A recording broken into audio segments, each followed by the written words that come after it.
Bienvenue à vous, bonsoir. C'est le grand dossier en direct sur LCI. Un grand dossier autour de Trump et Poutine, leur plan secret pour l'Ukraine. C'est la grande question. Est-on vraiment en train de vivre une semaine cruciale pour l'avenir de l'Ukraine? En tout cas, les négociations avancent. Donald Trump promet un plan de paix dans les 3 jours. On connaît déjà les grandes lignes de ce plan et on va vous les dévoiler en détail, même si la Russie met en garde contre toute précipitation. Et alors qu'une nouvelle réunion entre Ukrainiens, Européens et Américains se tient demain à Londres. Vladimir Poutine se dit prêt à discuter avec Kiev concernant la trêve de 30 jours proposée par les Ukrainiens. Une discussion bilatérale, ce serait une première depuis 2022. On en parle dans un instant. On écoute le chef du Kremlin. En ce qui concerne la proposition ukrainienne de cesser le feu sur les infrastructures civiles, il faut trouver une solution à ce problème. C'est un sujet à examiner, peut-être de manière bilatérale à la suite d'un dialogue. Nous n'excluons pas cette possibilité. Nous allons donc analyser tout cela et nous prendrons des décisions appropriées. Et pour en parler autour de la table du grand dossier, colonel Michel Goya, consultant militaire LCI, bonsoir et bienvenue à vous. À vos côtés, Marion Buchet, bonsoir. Bonsoir. Vous êtes experte aéronautique, ancienne pilote de chasse. Et avec nous également, Elisabeth Shepard-Selam. Vous allez bien ? Ça va et vous? Ça va, merci. Spécialiste des États-Unis, de la défense et de la sécurité, directrice du programme politique et relations internationales à l'université de Tours. Alors, on a entendu Vladimir Poutine. Est-ce qu'il est, question toute simple, mais colonel Michel Goya, est-ce qu'il est vraiment prêt à discuter avec Volodymyr Zelensky? Alors, avec Volodymyr Zelensky lui-même, non. Il faut être clair, hein, mais discuter éventuellement avec l'Ukraine sur des choses, j'allais dire un peu secondaires, oui, pourquoi pas. Là, il est noté qu'il n'est pas question dans ses propos, et depuis longtemps, il n'est pas question de paix véritable. Il est question en réalité de choses d'abord secondaires, de se mettre d'accord éventuellement sur des points de détail, mais au bout du compte, la paix pour lui, c'est la capitulation de l'Ukraine. C'est au moins l'exigence que l'Ukraine évacuera tous les territoires, les 4 provinces qui sont censées être, dans le discours russe, faisant partie de la Fédération de la Russie. C'est ça le truc. Tant qu'il n'y a pas cette exigence, tant que les Ukrainiens ne reconnaîtront pas cette exigence, au moins dans le discours russe, il ne peut pas y avoir de paix. Mais entre-temps, bah oui, on discute. Est-ce que c'est vraiment une main tendue, là ? Comment est-ce que vous... Petite main. Petite main, voilà, non mais... Petite main avec des petits doigts. Hein. Voilà, alors... Ben oui, ça ne coûte pas grand-chose. Hein. C'est le feu de 30 jours sur sur des cibles civiles. C'est ça, en fait. Hein. C'est pas un arrêt des combats, c'est pas un arrêt des combats, c'est un arrêt de frapper sur des infrastructures civiles. Accessoirement, c'est pas très différent du cessez-le-feu sur les frappes énergétiques, sachant que du côté ukrainien, on ne frappait quasiment que des objectifs de ce genre. Quoi. Donc, en gros, on revient un petit peu quand même à l'idée du cessez-le-feu précédent. Mais il s'agit toujours de donner quelque chose, en fait. Il s'agit de montrer que... on est dans le dialogue, on est prêt à discuter et on donne quelque chose. Mais c'est pas très important. Mais ce qui fait tilt quand même, c'est ce terme de manière bilatérale. C'est ça qui nous a interpellés parce que, quand même, depuis 2022, il y a pas eu de discussion bilatérale entre Kiev et Moscou. Non, mais moi je rejoins Michel, c'est donné un petit peu, et je pense que surtout avec Donald Trump en tête, on sait à quel point il est pressé, on sait à quel point il aime beaucoup donner des deadlines assez restreints, et on en parlera certainement. Et je pense que c'est pour montrer qu'il est de bonne foi, même si on sait très bien ici qu'il n'est pas forcément de bonne foi dans le fond. C'est une manière aussi de prendre l'initiative sur ce qui se déroule. Il avait exclu ces négociations dans des interventions précédentes. Donc là, c'est lui qui amène cette idée-là sur le devant de la scène. Ça fait plusieurs mois quand même qu'on se pose la question de la situation interne de la Russie, avec des problèmes économiques importants, une économie de guerre dont on se demandait pendant combien de temps elle pouvait encore tenir. Donc est-ce que la Russie fait aussi face peut-être à des questions internes qui l'amèneraient à négocier en donnant l'impression que finalement ils prennent l'initiative sur le terrain, sachant que quand même ils sont aussi revenus en position de force depuis qu'ils ont récupéré la région de Koursk. Est-ce que ce serait effectivement une façon de faire patienter un peu tout le monde, ou de dire à la population russe aussi, qui en a certainement marre de la guerre, voyez, je fais quand même un effort, je tends la main. même si c'est petitement, avec de petites voix, comme vous dites. Je pense que la population russe ne rentre pas beaucoup en ligne de compte, quand même, là-dedans. En revanche, oui, les Américains, et Trump en particulier, oui, certainement. Donc il s'agit, encore une fois, de montrer à Trump que on n'est pas fermé, qu'on est prêt à discuter, mais que, globalement, quand même, on a le temps. On a le temps, et puis voilà. Donc c'est un peu un os donné, rongé à Trump. Ouais. Mais voilà, c'est pas l'essentiel, quoi. Sur la population russe, oui, c'est une question intéressante. D'ailleurs, il y a Courrier International qui sortait un dossier sur la Russie vue de l'intérieur, assez récemment, que moi, j'ai pas encore eu le temps de lire. Mais il y avait quand même quelques interrogations sur le retour des soldats qui rentraient du théâtre avec des troubles assez importants, avec des exactions qui ont été commises au sein de la population russe, avec des meurtres d'enfants. Enfin, donc, il y avait toutes ces questions, tout un tas d'influenceurs militaires russes aussi qui avaient à un moment mis en doute la stratégie du pouvoir russe. Donc ça avait quand même été des questions internes qui avaient été soulevées il y a quelques mois. Sergueï Boutman est avec nous, journaliste russe. Bonsoir, merci d'être avec nous, vice-rédacteur en chef de la radio L'Écho de Moscou. Juste peut-être une réaction sur ce qui a été dit en plateau autour de cette main petitement tendue, on va dire, vers les Ukrainiens. C'est votre point de vue également ? Oui, bien sûr, c'est un petit doigt. Et c'est Poutine. Poutine traîne toujours. Il veut communiquer quelque chose au président Trump et donner très peu. Parce que si, par exemple, on commence à discuter des cibles civiles, c'est la définition des cibles civiles, la définition et l'interprétation de la Convention de Genève. Il y aura question de tout cela parce que la déclaration de Poutine a été tout à fait embrouillée et tout à fait inexacte. Il montre « je suis prêt » et prêt à quoi ? À quoi exactement, personne ne sait. À de petites choses, peut-être. Alors, c'est ce qu'il dit aussi dans un autre passage qu'on va écouter ensemble, où il parle d'une attitude positive vis-à-vis des initiatives de la paix. Vous allez nous dire ce que vous en pensez dans un instant. Nous avons toujours une attitude positive à l'égard d'une trêve, et c'est pourquoi nous avons pris cette initiative, qui plus est à l'occasion des fêtes de Pâques. Il est très probable que les manipulateurs étrangers ont compris que le rejet de telles initiatives était une position perdante pour le régime de Kiev, et ils ont rapidement dit à Kiev d'accepter la trêve de Pâques. Et voici ce que dit Volodymyr Zelensky, le président ukrainien. On va le découvrir ensemble. Un cessez-le-feu inconditionnel doit être le premier pas vers la paix. Et cette Pâques a clairement montré que ce sont les actions de la Russie qui prolongent la guerre. On a le sentiment parfois qu'on va avancer, puis finalement, ça ressemble plutôt à du statu quo, là, ces déclarations. Je pense que cette trêve de Pâques a été déclarée quelques heures avant, c'est avant le terme, 2 heures plutôt. Personne n'était prêt et c'était une sorte de surprise. Et l'intention de cette trêve était justement, ce qu'a dit Poutine, de montrer que c'était la Russie qui voulait un cessez-le-feu et c'était les Ukrainiens et les Occidentaux qui ne la voulaient pas, qui n'étaient pas prêts.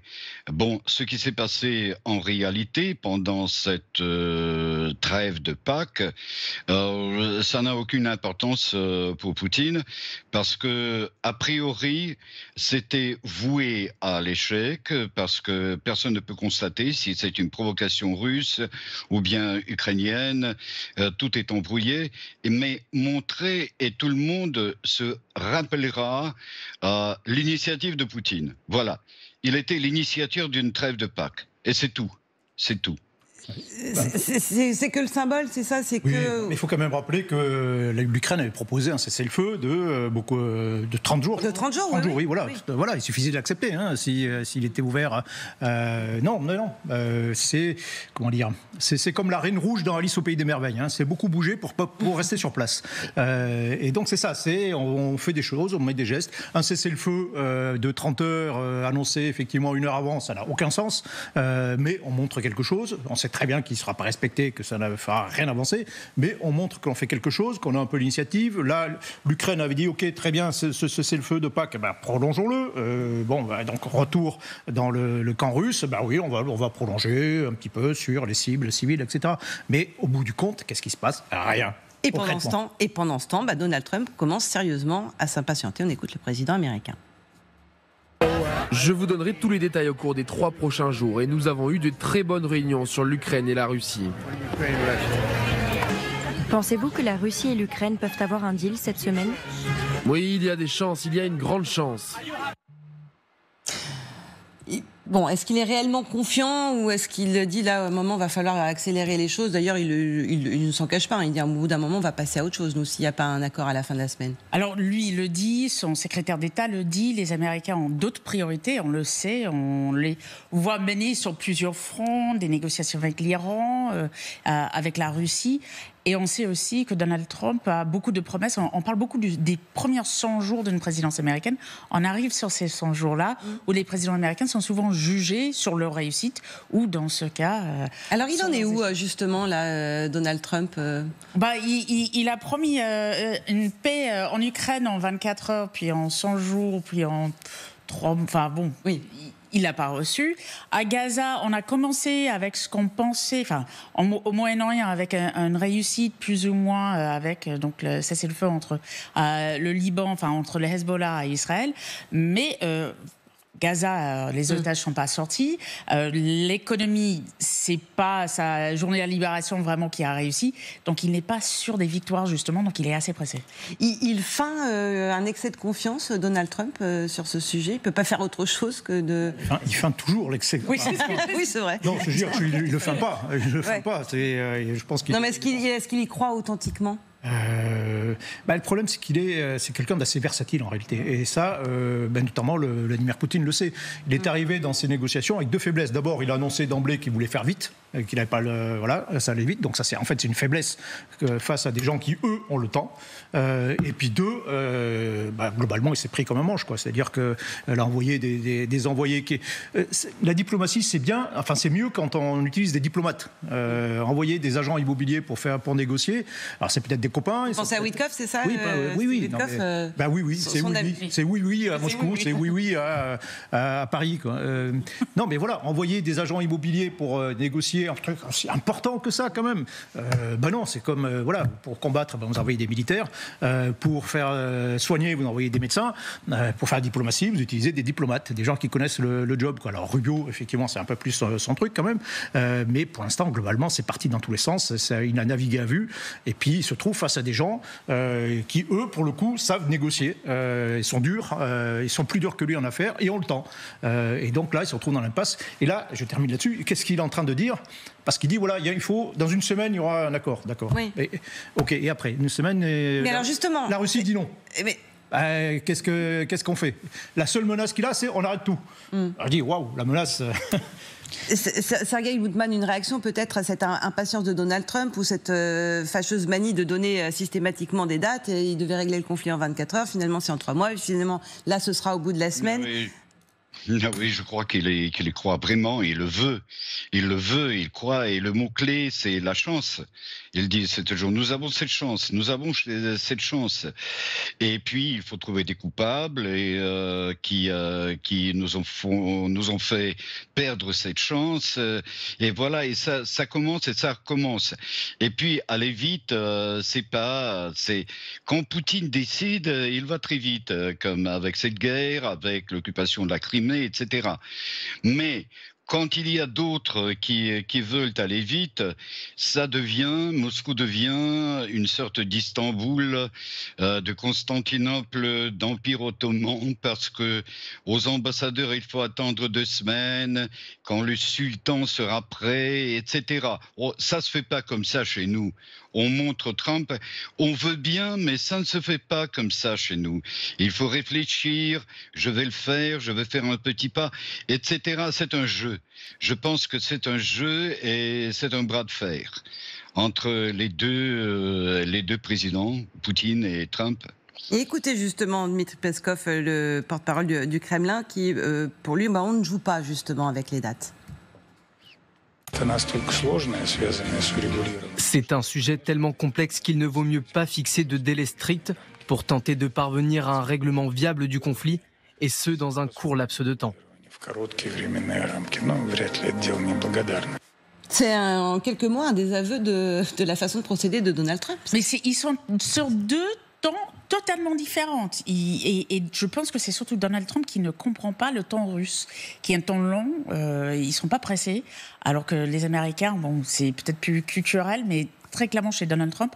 Et puis lui, il a à faire des élections, Donald Trump, pardon. Il y a aussi les midterms. Enfin, il y a un temps politique. Ils sont pas demain, ils sont pas. Non, mais il a un temps politique qui est restreint. Un temps politique restreint, mais c'est aussi sa nature, je pense.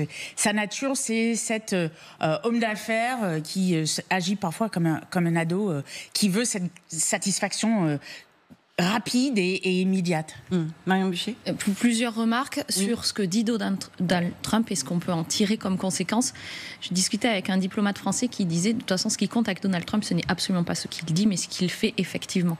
Donc, commenter ces tirades et ces sorties régulières dans la presse, je ne suis pas sûre que ça nous permettra d'avoir une vraie vision sur ce qui va se passer.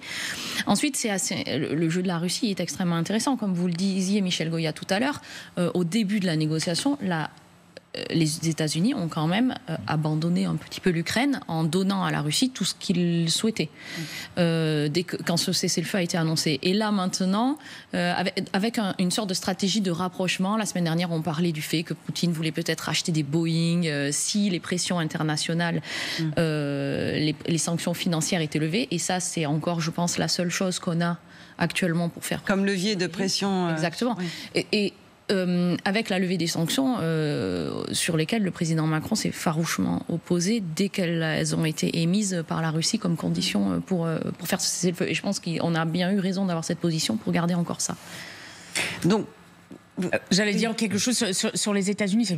Ils ont clairement abandonné l'Ukraine. C'est pas un peu. C'est pas intéressant politiquement de toute façon pour Donald Trump. C'est pas une priorité pour le peuple américain. Et là, je rejoins ce que disait Isabelle. Il a cette question politique en tête, et c'est pour ça aussi que lui, qui a des intérêts qui vont bien au-delà de l'Ukraine, il cède presque tout à la Russie. Alors, les Européens, on le sait, vont se retrouver demain à Londres avec les Ukrainiens, les Américains. On évoquera ce plan secret, ou de moins en moins secret, en tout cas, de Donald Trump tout à l'heure. Mais d'abord, je voudrais que vous écoutiez le ministère des Affaires étrangères italien, Antonio Tajani, qui s'est confié à Darius Rojbin. Moi, j'espère surtout que Poutine accepte les idées des Américains. Et si nous voulons saisir la paix, il faut travailler beaucoup, il faut pousser les Russes. Moi, j'ai écouté ce qu'a dit Zelensky. Les Ukrainiens sont prêts à signer le cessez-le-feu. Mais Poutine, il parle, mais il faut transformer les mots dans des actions concrètes. Et ce sera une rencontre à retrouver en intégralité ce soir sur LCI à 20h30. Mais c'est intéressant, là, ce qu'il dit le ministre italien des Affaires étrangères. Oui, mais je reviens sur ce que disait effectivement Sergueï Moutman. Quand les Russes veulent faire des choses, ils le font. Ils veulent agir, ils le font vite. Et généralement, ils ne parlent pas d'ailleurs avant. Quand ils veulent freiner, ils parlent. En fait, quand ils ne veulent pas faire les choses, en réalité, oui, ça parle beaucoup. Donc là, c'est pas bon signe, alors? Non, c'est pas bon signe. Non, mais c'est très clair. On reparlait du plan, mais en fait, dans ce plan, on ne voit pas très bien pourquoi les Russes l'accepteraient. D'autant plus que derrière, il n'y a aucune conséquence. S'ils disent non, bon, ok, qu'est-ce qui se passe? Rien. Rien de plus. Sergueï Boutman, qu'est-ce qui se passe s'ils finissent par dire non? Ils se perdent. Ils veulent pas finir. Et si on parle de la Russie et de Poutine, il ne veut pas finir. Il veut parler, il veut prolonger les choses, il veut geler le processus du conflit avec toutes les difficultés. La sortie de la guerre a aussi ses difficultés, bien sûr. On en a parlé à ce plateau. Il y avait toutes ces histoires des soldats qui reviennent et toutes les histoires économiques qui peuvent survenir. Mais pour le moment, Poutine ne sait pas ce qu'il peut tirer, quel avantage il peut tirer exactement de ces négociations avec les États-Unis, premièrement. Et c'est comme a dit M. Khodorkovsky, il a très bien dit que c'est comme au poker, il ne sait pas, il a de bonnes cartes, mais il ne sait pas s'il faut changer 2 cartes ou bien il faut rester sur ce qu'il a. Il hésite toujours et c'est pourquoi il n'a pas pris la décision. Il ne sait pas comment faire, comment sortir. Et c'est pourquoi c'est le triomphe de la bureaucratie comme nous qui voulons un certificat, un document, un papier à recevoir. Et il y a, on va au guichet numéro 1, puis on va au guichet numéro 2, vous venez demain, on va vous appeler, etc. Bon, voilà, là, on est au guichet numéro 2, en tout cas pour demain, avec cette réunion à Londres entre Américains, Européens et Ukrainiens. Qu'est-ce qu'on peut en attendre de cette réunion? Alors, je pense que ce qui est intéressant dans cette réunion, d'abord, on est aux 2e réunion pour une fois où il y a les Européens qui sont présents. Et c'est, je pense, ce qui est de plus important. Oui, parce qu'ils avaient été complètement sortis du jeu depuis l'entrée en fonction de Donald Trump. Non seulement ils étaient sortis du jeu, mais on entendait beaucoup de choses, on va dire, poliment négatives sur l'Europe venant des États-Unis, venant d'un certain nombre de membres de l'administration. Donc, il y avait beaucoup de craintes. Maintenant, et je pense qu'ils se rendent compte quand même que pour arriver à une paix ou à un cessez-le-feu ou à quelque chose de concret, il va falloir inclure les Européens. Notre président lui-même s'est mis dans cette position avec les Britanniques de mener le jeu européen. Et je pense que les Américains aujourd'hui ont compris qu'il va falloir en parler. Maintenant, il y aura des questions sur les sanctions. Il y aura certainement un certain nombre de questions où il va avoir des tractations assez importantes. Et sur ce fameux plan secret de Donald Trump, dont des grandes lignes sont en train de se dessiner, avec peut-être la Crimée aux Russes, ça fait partie des sujets de discussion que l'on aura dans un instant. Et vous allez nous dévoiler tout ça. Vous restez avec nous dans le grand dossier et avec Catherine André, bien sûr.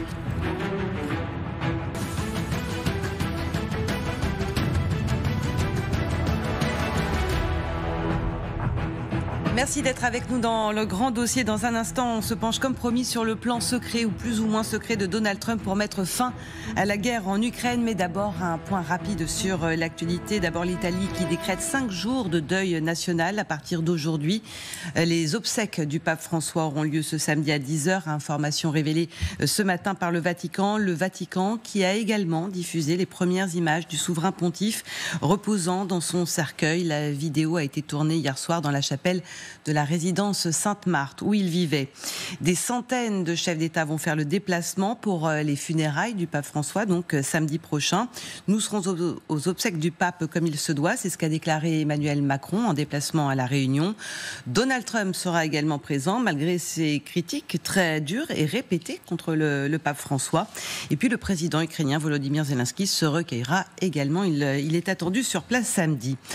Enfin, en Dordogne, après plusieurs jours de crue, les rivières du département sont en train de retrouver un niveau plus stable, mais la vigilance reste de mise. La décrue est ralentie par des averses. La situation reste donc inquiétante à certains endroits. Il faut rester prudent. 5 départements en vigilance aux crues, la Gironde, la Charente, Charente-Maritime, la Corrèze et enfin la Dordogne. Voilà pour l'essentiel de l'actualité. J'accueille sur le plateau qui nous a rejoint Sylvie Berman. Merci d'être avec nous, ancienne diplomate aux États-Unis, ancienne ambassadrice de France en Russie, et Catherine André que l'on retrouve. Alors, ce plan secret, plus ou moins, parce qu'il y a déjà des fuites dans la presse. On va voir avec vous ce qu'il contient, ce plan que Donald Trump voudrait voir appliqué au plus vite.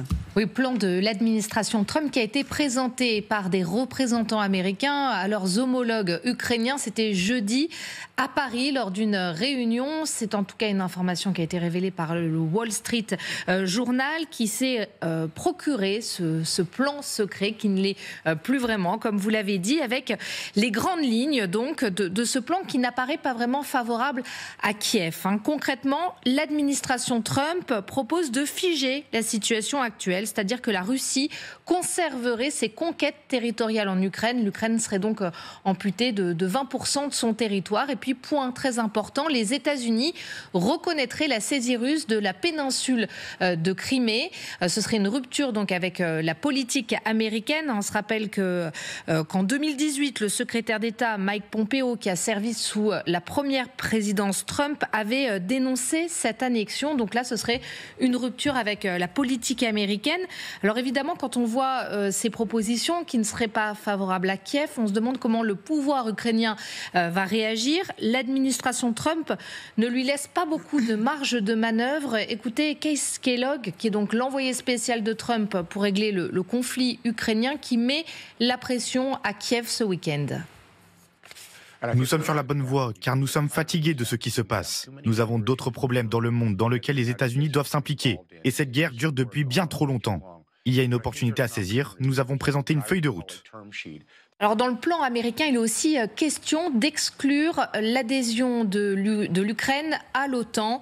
L'OTAN n'est pas à l'ordre du jour. C'est d'ailleurs ce qu'a déclaré également Keith Kellogg ce week-end. On sait que c'est une ligne rouge, l'admission de l'Ukraine à l'OTAN pour la Russie. Et donc là, encore une fois, les Américains accéderaient à une demande du Kremlin. Enfin, les Américains proposent également de transformer la zone autour de la centrale de Zaporijjia en territoire neutre qui pourrait être sous contrôle américain. Alors cette fois, c'est pas forcément quelque chose qui va plaire à la Russie, au contraire, parce que ce serait demander une concession à la Russie de quitter les lieux.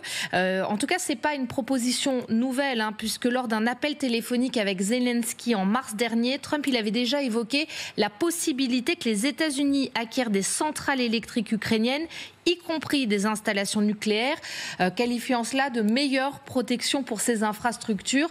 Dans le plan révélé par le Wall Street Journal, il est en revanche pas question d'une éventuelle aide, soutien des États-Unis à l'Ukraine si par exemple la Russie venait à rompre le cessez-le-feu. Il n'y a pas de garantie de sécurité de la part des Américains. Merci beaucoup Catherine. Voilà ce qu'on sait pour l'instant de ce plan secret de Donald Trump. Peut-être juste, on va aller aux cartes, voir tout ça en détail avec vous, colonel Michel Goya, mais d'abord une réaction, Sylvie Bermann, parce que ça ferait quand même un sacré changement de pied des Américains, d'abord sur la reconnaissance de l'annexion de la Crimée, qui n'était pas à l'ordre du jour il y a encore peu de temps, et puis cette non-adhésion de l'Ukraine à l'OTAN, alors que les Américains y étaient favorables.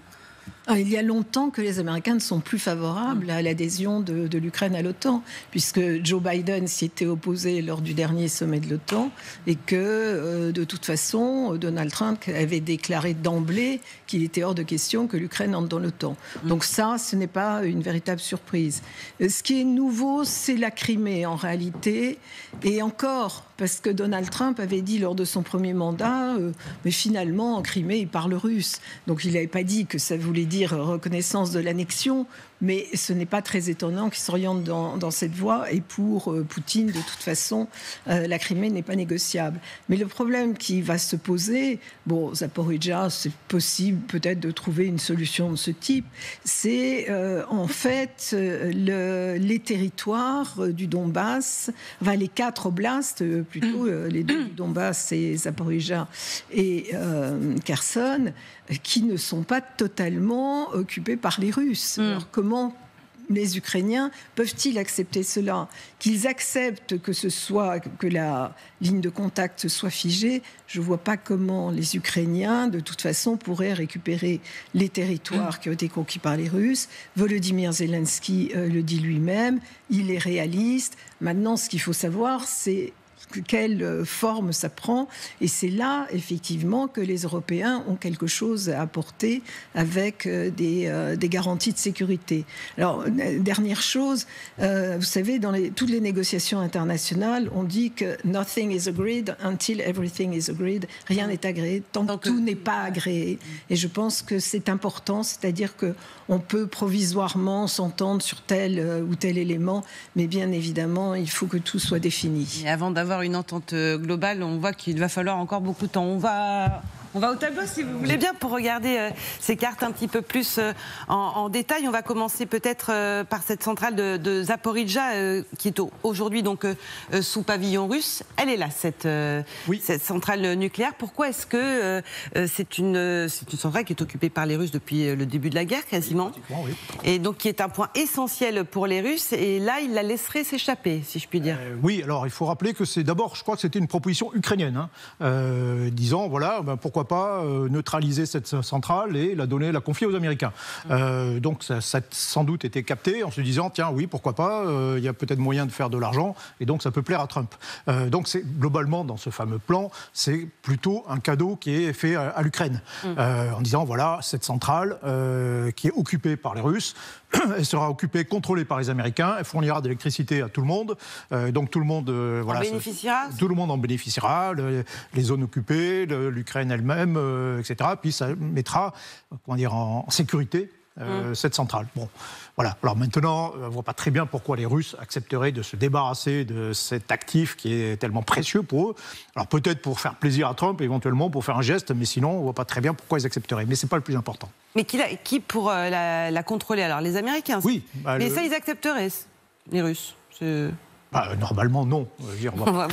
Mais non, il faut être réaliste, ils n'accepteront jamais. Sauf, encore une fois, si vraiment ils veulent faire un geste et faire plaisir à Trump. Mais ils pourraient lâcher là-dessus, sachant pour ne pas lâcher sur l'essentiel. Bon, alors l'autre gros sujet, on a commencé à l'évoquer ensemble, c'est la Crimée, cette région que les Russes ont annexée déjà dès 2014. Ça n'a jamais été reconnu par aucun État. Ce serait donc un renversement total. Et puis encore une façon d'enjamber, on l'évoquait tout à l'heure, mais le droit international, c'est pas la première fois que ça arrive. Complètement. Oui, alors ça, ce serait complètement nouveau. Alors ça, pour le coup, c'est un cadeau fait à la Russie. On ne voit pas très bien d'ailleurs ce que ça apporte de plus, sinon de légitimer quand même une agression et mettre à bas complètement le droit international. Que les États-Unis reconnaissent une annexion, ça c'est vraiment complètement nouveau. Accessoirement, ce sont les États-Unis, on ne demande pas à l'Ukraine de reconnaître, sinon ils n'accepteront jamais. Et puis après, est-ce que les Américains feront pression pour qu'il y ait une reconnaissance internationale plus importante? On ne sait pas trop. Mais clairement, c'est un cadeau fait à la... Voilà, c'est un don total de la Crimée. Et puis la question de ces 4 nouvelles régions où là le conflit est encore plus en cours, Louhansk, Donetsk, Zaporijia, Kherson et la Crimée dont on vient de parler. On va les regarder, tous ces oblasts là, ces 4 oblasts. Qu'est-ce qui peut se passer là? C'est de figer la situation là où... Alors les Américains proposent effectivement de figer la situation sur la ligne de front. Et c'est en réalité, c'est là se trouve le cœur du sujet. C'est-à-dire qu'il faut bien se rappeler que dans le discours russe, ce n'est pas une agression, c'est une guerre de libération. Ils disent, écoutez, ces 4 provinces, à la suite d'un référendum fin 2022, ont exprimé leur désir de faire partie de la Fédération de Russie. Elles, donc, ce sont des territoires russes, mais c'est un territoire complet. Donc pour eux, c'est le combat qu'ils mènent actuellement, c'est une guerre de libération. C'est complètement fou, c'est complètement paradoxal, de ces territoires. Voilà, la ville de Kherson, la ville de Zaporijia, au nord de la centrale, grande ville. Tout ça, elles doivent être absolument libérées. Donc les Russes exigent d'avoir le contrôle complet de ces provinces. Mais il est évident que pour les Ukrainiens, c'est absolument hors de question. On n'imagine pas une seule seconde les Ukrainiens évacuer Kramatorsk, Zaporijia, Kherson. Oui, parce que ça fait quand même 3 ans qu'ils se battent pied à pied pour préserver précisément des dizaines de milliers de morts pour défendre ces lignes. C'est pas pour abandonner. Puis on voit du terrain, mais derrière le terrain, il y a des gens. C'est-à-dire quoi? On va accepter que des centaines de milliers de personnes passent sous contrôle, sous occupation russe? Non, c'est absolument hors des questions. Merci beaucoup, colonel. On va revenir en plateau. Alors, une réaction de Marion Buchet qui vous écoute. 2 réactions même, qui vous écoutez attentivement. La première, c'est sur la centrale. Oui. Le parc nucléaire ukrainien, c'est 15 réacteurs, répartis dans 4 centrales, une à Zaporijia et 3 qui sont dans l'ouest du pays. Zaporijia, c'est 20% de la production électrique. Elle est à l'arrêt depuis septembre 2022, occupée par les Russes avec du personnel ukrainien qui reste là pour maintenir le refroidissement des réacteurs, mais elle ne produit plus. Ce qui veut dire que les Ukrainiens ont dû diversifier leurs approvisionnements et se fournissent notamment maintenant en gaz naturel liquéfié américain. Donc le fait de perdre cette centrale serait pour une perte de souveraineté. Donc le 19 mars, Volodymyr Zelensky, les Américains avaient déjà émis cette idée de neutralité de la centrale et Volodymyr Zelensky avait dit non le 20 mars. Et sur la volonté des Russes de la libérer, ils ont déjà commencé à évoquer l'idée de distribuer des licences d'exploitation de l'énergie qui seraient produites par cette centrale. Donc a priori, on ne peut pas dire qu'ils soient partis dans l'idée d'avoir une centrale qui soit neutre. Cette centrale, c'est quand même la plus grande d'Europe. Elle produit 6 gigawatts d'électricité. Et ça, c'est quand même assez important. Sur la question... que vous évoquiez tout à l'heure, les garanties de sécurité, en fait, c'est le centre de cette négociation qui n'est pas du tout évoqué dans cet accord. Non, c'est précisément... Oui. Parce que depuis l'indépendance de l'Ukraine en 91, toutes les garanties négatives de sécurité qui avaient été données, donc une garantie de sécurité négative, c'est quoi? C'est par exemple un pays doté de l'arme nucléaire qui va dire « je n'attaquerai pas un pays non doté ». Donc c'est pas vraiment quelque chose de positif pour la paix, c'est quelque chose de moins négatif qu'on ne va pas faire. Donc depuis le départ, toutes les actions, toutes les garanties de sécurité qui avaient été proposées étaient non seulement des garanties de sécurité négatives, mais qui en plus ont été violées par la Russie. Donc c'est en fait, à mon sens, cette question centrale de l'alliance dans l'OTAN, elle est là pour apporter des garanties de sécurité positives. Alors, il y a deux hypothèses. Il y a l'OTAN et il y a l'UE. Puisqu'il y a le traité, l'article 5 de l'OTAN qui permet éventuellement d'avoir... En cas d'agression, de la réaction des pays pour protéger le pays agressé. Et attention, la réaction, ça reste toute mesure jugée appropriée. Donc c'est quand même pas, on va aller faire la guerre si on attaque un pays de l'OTAN. Enfin, c'est pas aussi clair dans l'article 5.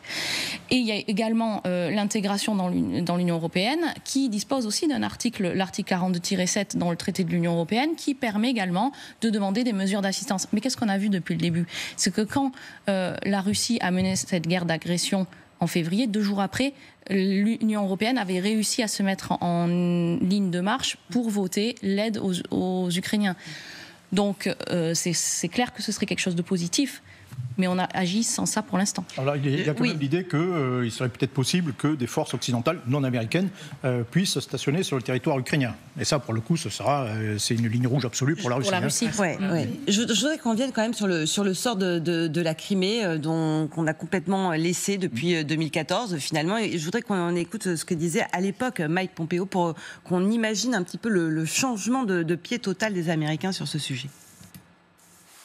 Je veux m'assurer que les États-Unis ne reconnaissent pas et ne reconnaîtront pas l'annexion de la Crimée par le Kremlin. Nous sommes aux côtés de nos alliés dans notre engagement vers l'Ukraine et son intégrité territoriale. Voilà ce que disait le secrétaire d'État américain en 2018. C'est une bascule totale. C'est une bascule totale. Alors, on est quand même dans un autre type d'administration. Les deux sont des administrations de Trump. C'est quand même sous Trump que Pompeo dit ça. Mais c'est pour ça que vous voulez vous le remettre.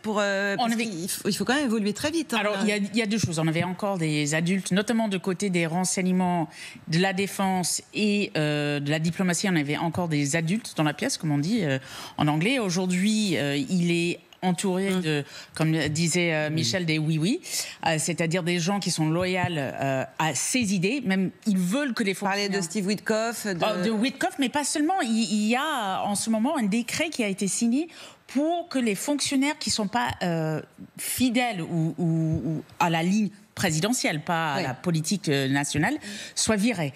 Donc on voit aujourd'hui une vraie tentative de centrer ça autour des idées du président, et le président qui est, pour des raisons personnelles certainement, plus apte aujourd'hui à écouter la Russie, et pour des raisons politiques, pas forcément très tourné vers l'Ukraine, mais tourné vers ses intérêts à la fois commerciaux et politiques. Aujourd'hui, tout a changé.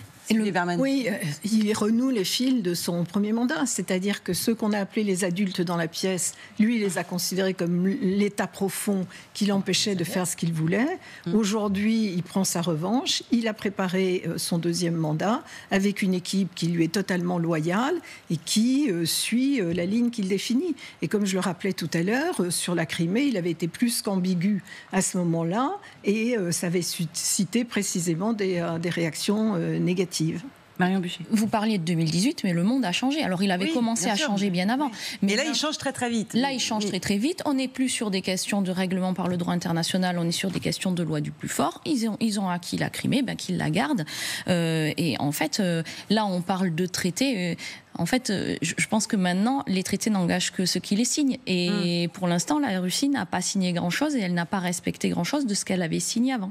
Au tout début, et on va l'écouter, le président russe, Vladimir Poutine, au moment de l'annexion en 2014, disait « On ne veut que la Crimée ».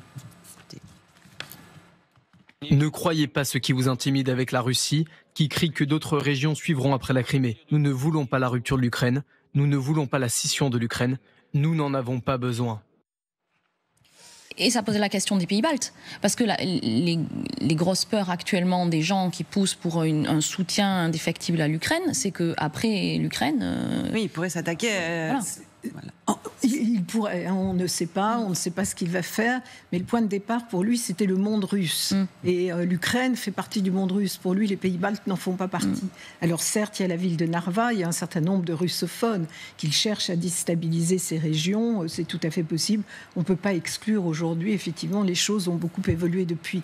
Mais au départ, le monde russe, pour lui, c'est la Biélorussie et l'Ukraine, et surtout l'Ukraine qui est un gros morceau.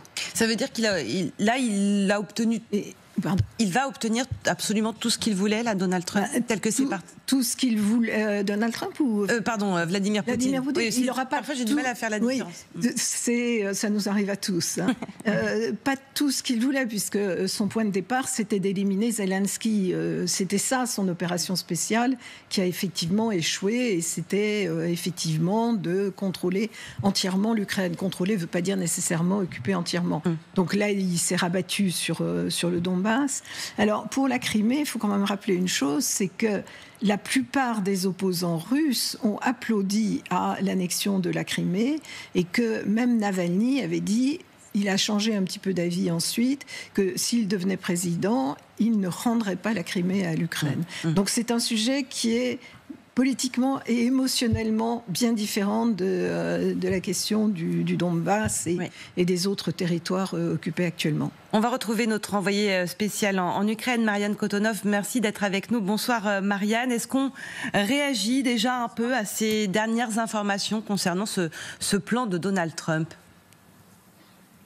Non, aucune réaction, et ça pour une très bonne raison, c'est que demain a lieu une réunion, encore une fois, avec une délégation ukrainienne, une délégation américaine, tout ça bien sûr à Londres, donc il n'y aura pas de réaction officielle, mais de toute façon, nous sommes ici depuis 3 semaines, et je vous assure que ça c'est la ligne rouge, parce que ce que nous disent les Ukrainiens, très bien, on va reconnaître la Crimée comme annexée vraiment et appartenant à la Russie, quitte des territoires occupés, c'est ce qui va se passer dans 1 an, dans 2 ans, dans 3 ans, parce qu'on gèle la ligne de front, les Russes restent sur les territoires occupés, et là encore on nous dit ligne rouge aussi, parce que ce sont des territoires qui appartiennent à l'Ukraine, avec des personnes qui sont ukrainiennes, donc c'est impossible pour eux, et c'est ce qui se dit ici, c'est qu'on a autant on peut parler avec des civils, avec des militaires, ils nous disent de toute façon, quoi qu'il arrive, dans 3 ans, si on fait un cessez-le-feu dans ces conditions-là, dans 3 ans, la Russie continue d'avancer. Quant à compléter les oblasts de Kherson, de Zaporizhzhia et du Donetsk avec Kramatorsk, c'est impossible pour eux aussi,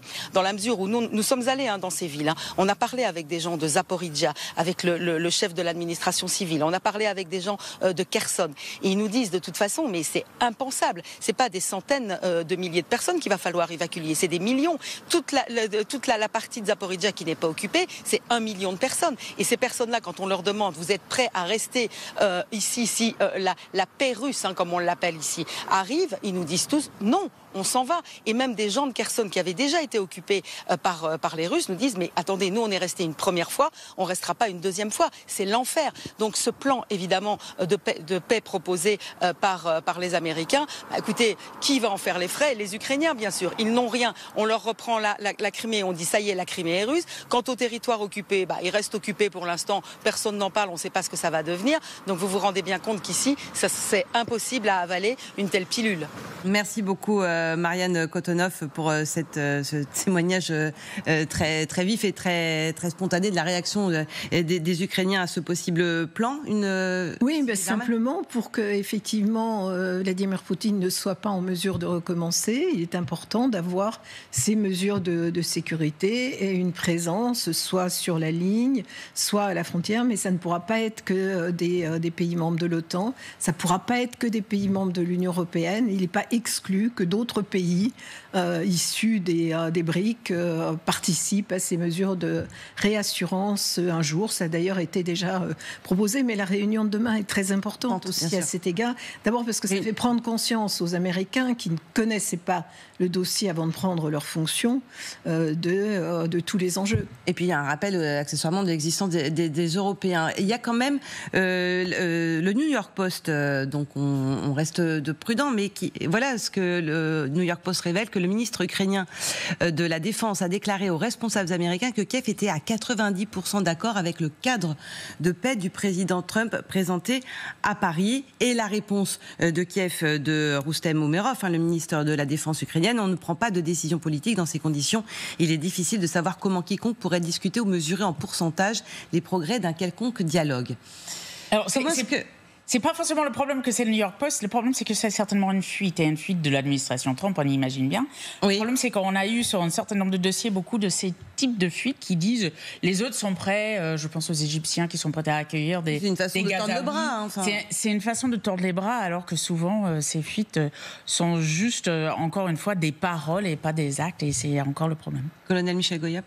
Bon, écoutez, en fait, il y a un élément dans tout ce plan sur lequel je pense que les Ukrainiens et les Russes pourraient se mettre d'accord, c'est l'arrêt des combats sur la ligne actuelle, de front actuel. Point.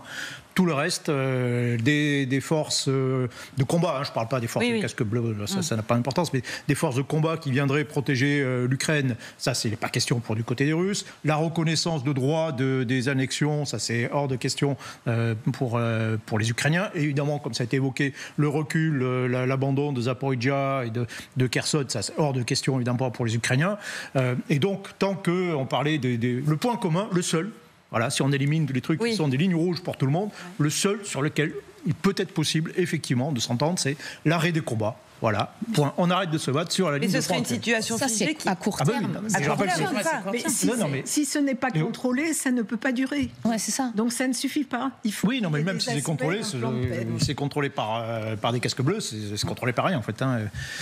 Ça n'empêchera en rien une reprise des combats éventuels, de part et d'autre. Je rappelle que la Russie a quand même un peu inventé aussi le concept de conflit gelé. Il y a un certain nombre de choses dans le Caucase, en Transnistrie, voilà, qui sont comme ça, qui restent. Et ça peut rester pendant des années. Bon. Vous restez avec nous dans un instant. On parlera de cette fameuse adhésion de l'Ukraine à l'OTAN qui ne sera pas, qui n'aura pas lieu. En tout cas, là, les Russes et les Américains sont parfaitement d'accord sur ce sujet. On en parle dans un instant dans le grand dossier. À tout de suite.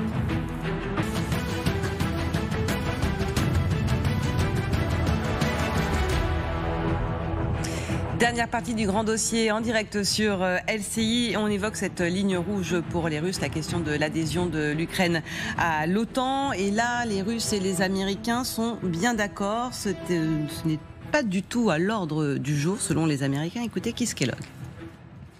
Je pense que nous sommes sur la bonne voie, même si nous sommes fatigués de ce qu'il se passe. Nous avons beaucoup d'autres problèmes dans le monde. Nous avons été très clairs, le sujet de l'OTAN n'est pas sur la table.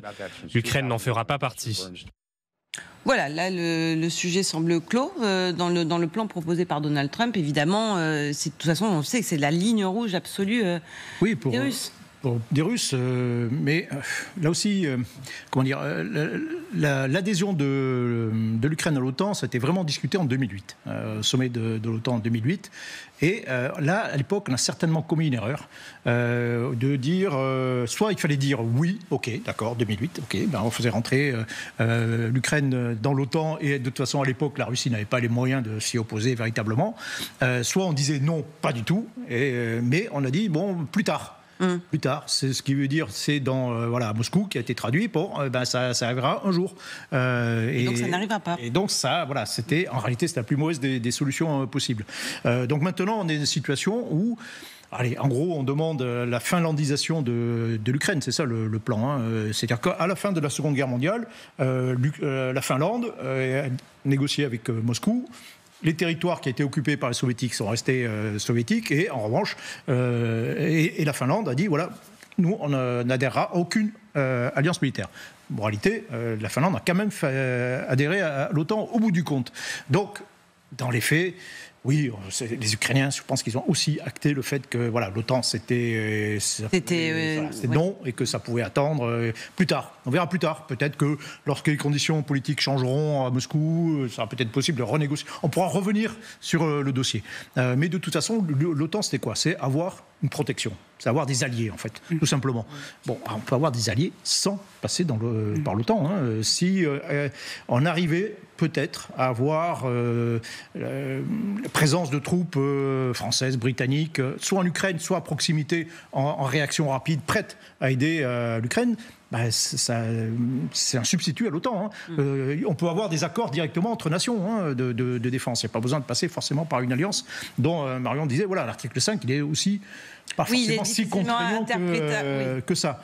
Donc voilà, l'OTAN, oui, a priori, c'est acté pour tout le monde, y compris par les Ukrainiens, que voilà, c'est plus tard. C'est en tout cas un alignement. Loin. C'est un alignement très clair de Trump à la lecture de Vladimir Poutine ou... Non, parce que alors Sylvie le disait, en réalité aux États-Unis, c'était déjà plus ou moins la ligne. Biden disait dans 20 ans, peut-être, mais en fait, ça voulait dire non. Les Américains, c'était pas forcément, ils ont, pour des raisons traditionnelles, peut-être un peu peur de la réaction de Moscou depuis un certain moment. Et c'était beaucoup discuté à Washington que c'était plutôt non, mais qui faisait miroiter pendant un certain temps. Là, au moins, c'est clair. Là, c'est clair. Et ce que je rajouterais, c'est que l'OTAN, si les Américains en plus se retirent, l'intérêt pour les Ukrainiens, c'était surtout d'avoir une garantie de sécurité américaine qu'ils n'auront pas là pour le coup. Et aujourd'hui, comme disait Michel, on peut faire des choses en bilatéral ou avec les Européens, ou on parle même des Japonais ou d'autres pays qui sont intéressés par la protection de l'Ukraine. Et là, de toute façon, on n'a pas besoin de passer par l'OTAN, et un OTAN qui est peut-être démembré parce que les Américains... effectivement, dans l'esprit des Ukrainiens, c'était la protection américaine, en fait. Les Ukrainiens ont beaucoup fait. Il faut quand même rappeler que les Ukrainiens sont allés en Irak. Ils ont pris une part très importante dans les opérations en Irak. Voilà, c'était il fallait bien se faire voir des Américains. Ils ont joué le jeu. Ils ont fait des opérations internationales. Moi, j'ai fait 2 opérations avec des soldats ukrainiens. Mais en fait, l'objectif, c'était les Américains, quoi. Alors, si en plus les Américains font défaut et les lâchent, bon, effectivement, l'OTAN a beaucoup moins d'intérêt. En tout cas, c'est un gage qui a été très apprécié, évidemment, par le Kremlin. On écoute Dmitri Peskov. Nous avons entendu dire par Washington à différentes reprises que l'adhésion de l'Ukraine à l'OTAN était exclue. C'est bien sûr un sujet de satisfaction qui coïncide avec notre position, selon laquelle l'Ukraine ne devrait pas être membre de l'OTAN et ne devrait pas avoir de perspective d'intégration dans cette organisation. Ce serait une menace pour les intérêts nationaux de la Fédération de la Russie.